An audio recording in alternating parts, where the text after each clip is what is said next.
आज की इस वीडियो में हम लोग बात करेंगे कि बायो और केमिस्ट्री में 520 मार्क्स कैसे स्कोर करें। तो hello everyone, this is Mohammad Hussain, MBBS third year student from doctor RML IMS Lucknow. अब कुछ बच्चों का सवाल होगा क्या 2 महीने में हो जाएगा भैया? ये क्वेश्चन मुझे इंस्टाग्राम पे भी बार बार पूछते हैं। तो 2 महीने आपके लिए सफिशियंट है। जिस तरीके से मैं बताया हूँ आपको, अगर आप इस तरीके से फॉलो करें तो आप इजिली गेन कर पाएंगे 520 प्लस मार्क्स। मतलब 540 मार्क्स होते हैं। अगर इन पे आपका अच्छा कमांड हो गया और अगर आप फिजिक्स बेटर कर लिए तो डेफिनेटली आपके मार्क्स अच्छे आएंगे और आप सेलेक्ट हो जाएंगे। ठीक है, और ये कैटेगरी वाले स्टूडेंट के लिए ज़्यादा हेल्पफुल होगा जिनको 550 मार्क्स तक चाहिए। वीडियो में क्या क्या बताया हूँ मैं आपको बता दूं। पहले तो कुछ साइंटिफिक तरीके बताया हूँ और प्रूवन टेक्निक्स जो होती हैं जिससे आप अपनी प्रोडक्टिविटी बढ़ा सकते हैं, और रिवीजन करने के तरीके जो हैं जिससे आपकी रिवीजन करने की एफिशिएंसी बढ़ जाएगी। स्टेप बाय स्टेप स्ट्रेटजी बताया हूँ मैं। एक तीनों आपके जो आपके ये 2 महीने 60 दिन है टोटल, मैं इन्हें 3 पार्ट में स्प्लिट करा हूँ, आगे वीडियो में देखेंगे।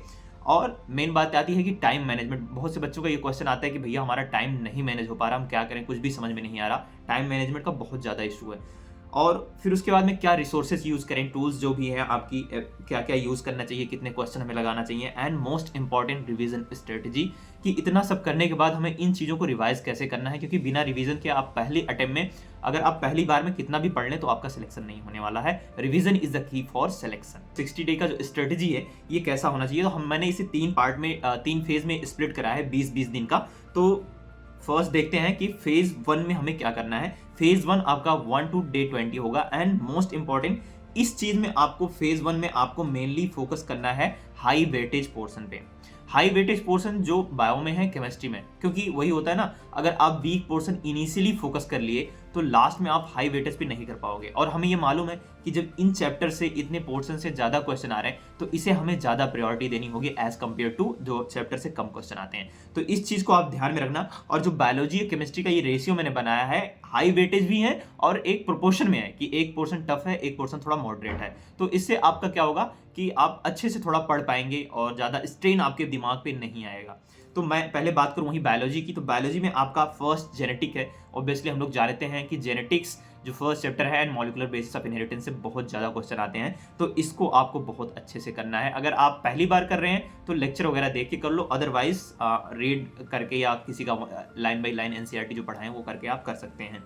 नेक्स्ट आती है ह्यूमन फिजियो। 15 से 16 क्वेश्चन यहाँ से भी आते हैं। बायोटेक्नोलॉजी, रिप्रोडक्शन, बहुत ज़्यादा क्वेश्चन यहाँ से भी आते हैं। And plant physiology. तो ये 5 यूनिट जो है आपके फेस फर्स्ट में करने हैं 20 डेज में। एंड डेफिनेटली अगर 4-4 दिन आप एक एक को दिए तो इजीली आपके हो जाएंगे। एंड उसी के हिसाब से डिवाइड करना कि किस में हमें कितना टाइम देना है। ठीक है, नेक्स्ट बात करें केमिस्ट्री की। तो केमिस्ट्री में जो ये बताया हूं मैं, ये बहुत ज़्यादा क्वेश्चन यील्डिंग है। आपके लगभग 60% क्वेश्चन यहाँ से आएंगे एंड 40% जो रिमाइनिंग चैप्टर होते हैं वहाँ से आते हैं। तो इसमें आपका केमिकल बॉन्डिंग हो जाएगा, इक्विलिब्रियम हो जाएगा, thermodynamic, hydrocarbon, alcohol, phenol, ether, aldehyde, ketone and carboxylic acid वाला chapter, periodic table, coordination compound and P block. तो ये आपके थोड़े आसान पोर्शन इसमें है। मैंने इसमें फिजिकल केमिस्ट्री थोड़ा कम इन्वॉल्व करा है, जो ज़्यादा वेटेज है वही इन्वॉल्व करा है, ताकि ये जो आपका जो दोनों रेशियो रहे ना, टफ और ये थोड़ा मॉडरेट इजी का, ये मेंटेन रहे बायोलॉजी और केमिस्ट्री का आप अगर देखेंगे तो। ठीक है, इससे आपको थोड़ा आसानी होगी और आप अच्छे से पढ़ पाएंगे। नहीं तो अगर दोनों मैंने टफ कर दिया होता तो आप बहुत दिक्कत में हो जाते। और ऑब्वियसली इतना 2 महीने का प्रेशर है, टेंशन है, स्ट्रेस इतना दिमाग में रहता है, ये तो आप प्रोडक्टिविटी आपकी घट जाएगी और कहीं ना कहीं आपको दिक्कत होने लगेगी। एंड रिमेंबर वन थिंग जो ये लास्ट में मैंने लिखा है कि डेली 1 से 2 घंटा, जैसे आपने आज चैप्टर कोई पढ़ा एक और केमिस्ट्री के बायो के दोनों, नेक्स्ट दिन आपको क्या करना है, 1-2 घंटा, 1 घंटा या 40 मिनट आपको उस चैप्टर को पढ़ना है जो प्रीवियस आपने पढ़ लिया है 30 मिनट तक। एंड 30-40 मिनट तक आपको केमिस्ट्री का भी पढ़ना है। तो डेली 1-2 घंटा रिवीजन करते हुए चलना है ताकि आपके दिमाग से वोलेटाइल ना हो, निकले ना चीज़ें। ठीक है, क्योंकि फैक्ट्स हैं, डाटा है, थोड़ा बहुत चीज़ें भूलती हैं। ऑब्वियसली ह्यूमन ब्रेन है तो भूलता है ही, कोई बड़ी चीज़ नहीं है। फेज 2 में आपको क्या करना है, देखो फेज 2 में जो रिमेनिंग चैप्टर बच जाते हैं जो कम वेटेज वाले हैं, इन पे आपको ध्यान देना है। जैसे आपकी सेल हो गई, मॉर्फोलॉजी वाली यूनिट हो गई, ecology, human health and disease, तो इन सब चैप्टर को आपको करना है। केमिस्ट्री में भी सेम वही चीज़ है। एटॉमिक स्ट्रक्चर हो गया, इसमें मैंने मेनली फिजिकल केमिस्ट्री के जो इंपॉर्टेंट हैं और जो थोड़े टफ होते हैं उन्हें रखा है। एटॉमिक स्ट्रक्चर हो गया, solution, electrochemistry, chemical kinetic, hello alkene and hello arene. And GOC अगर आप पहले पढ़े हैं तो वो कर सकते हैं ऑर्गेनिक के साथ भी पहले ही फेज 1 में भी, नहीं तो यहाँ जीओसी अगर करना चाहे तो यहाँ भी कर सकते हैं। अगर आप पहले कर लेंगे थोड़ा आसानी होगी क्योंकि मैकेनिज्म थोड़ा आपको इजीली समझ में आएगा। Molecule and D and F block भी इसमें इवॉल्व है। ठीक है, तो ये इतना जो चैप्टर मैं बताया हूँ, इनके चैप्टर ये आपके थोड़ा केमिस्ट्री इसमें टफ है एंड बायो इसका आसान है और इसके कम वेटेज वाले पोर्शन है। और एक चीज याद रखो कि आपके जितने फेज 1 के आपने पढ़ रखे हैं, इस समय आपको इस दरमियान आपको क्या करना है, डेली 3 घंटा आपको फेज 1 के टॉपिक्स रिवाइज करने हैं। आपको डेली, अभी जो ये 60 दिन बचे हैं, भूल जाओ दुनियादारी, आपको इसमें 12 से 14 घंटा मिनिमम पढ़ना होगा पर डे, एंड उसमें से भी आपको 3 घंटा रिवीजन को देना होगा डेली, जो फेज 1 में चैप्टर्स केमिस्ट्री के और बायोलॉजी के आपने पढ़ रखे हैं। तभी जाके आप एक तरीके से, जो सिस्टमिक तरीका होता है, वो ऐसे कर पाएंगे और आपका सिलेक्शन आसानी से हो पाएगा। फेज 2 तक आपके पूरे जितने भी चैप्टर्स हैं कंप्लीट हो जाने चाहिए, कैसे भी करके। 40 दिन बहुत होता है, 40 दिन में हो जाएगा। आप अगर डेडिकेशन से 10 से 14 घंटा अगर आप डेली पढ़े तो 40 दिन में मैंने बताया है आपके आराम से हो जाएंगे। इसमें फेज 3 में आपको क्या करना है, मॉक टेस्ट लगाने हैं। मॉक टेस्ट पहले आप चैप्टर वाइज या यूनिट वाइज लगाओ, उसके बाद में एनालाइज करो उस टेस्ट को कि कहाँ हमारा वीक पोर्शन रह जा रहा, क्या गलतियां रही, एंड देन उस पोर्शन को आपको रिवाइज करना है जो आपकी गलतियां रह रही, ठीक है।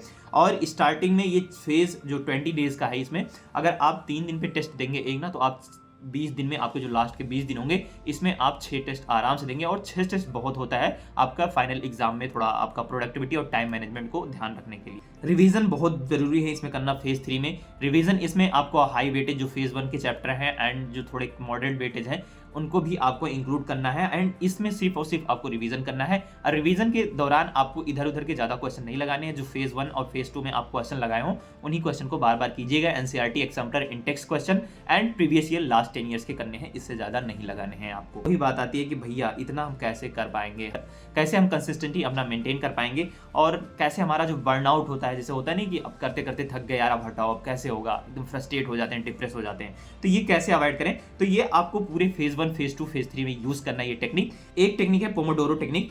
इसमें क्या करना है आपको, लाइक 30 मिनट्स तक आप अगर पढ़ रहे हैं तो उसके बाद में आपको क्या करना है, 5 मिनट का ब्रेक लेना है। 30 मिनट तक पढ़ो, 5 मिनट तक वॉक कर लो या कुछ कर लो, फोन नहीं यूज करना है उस दरमियान। फोन यूज करेंगे तो आपका फिर वही बहुत वेस्ट हो जाएगा और बहुत ज्यादा एनर्जी कंज्यूम करता है आपका फोन। एंड दूसरा टेक्निक है आपका कि आप अपना लोकेशन चेंज कर सकते हो। जैसे 2 घंटा आप कहीं एक जगह बैठ के पढ़ रहे हो, फिर 2 घंटे के बाद कहीं दूसरी जगह चले जाओ, खड़े होकर पढ़ लो, बैठ के पढ़ लो या चल के पढ़ लो।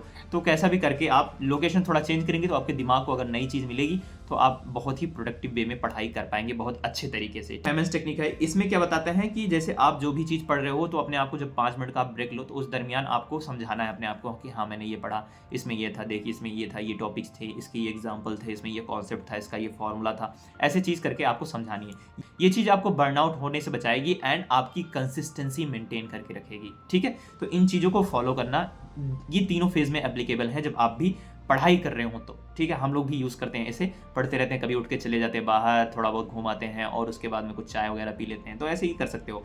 चॉकलेट टॉफ़ी वगैरह खाते रहना थोड़ा, ताकि आपके दिमाग में ग्लूकोज सप्लाई प्रॉपर रहे और आप अच्छे से पढ़। रिवीजन स्ट्रेटजी क्या होनी चाहिए, देखो रिवीजन के लिए मैं एक ही चीज़ बताऊंगा कि आपको किताब से बार बार रिवीजन नहीं करनी। आपको मैं हमेशा बताऊँ हर वीडियो में, आपके डार्क हेडिंग जो एनसीईआरटी में दी हुई है वो लिख लेनी है।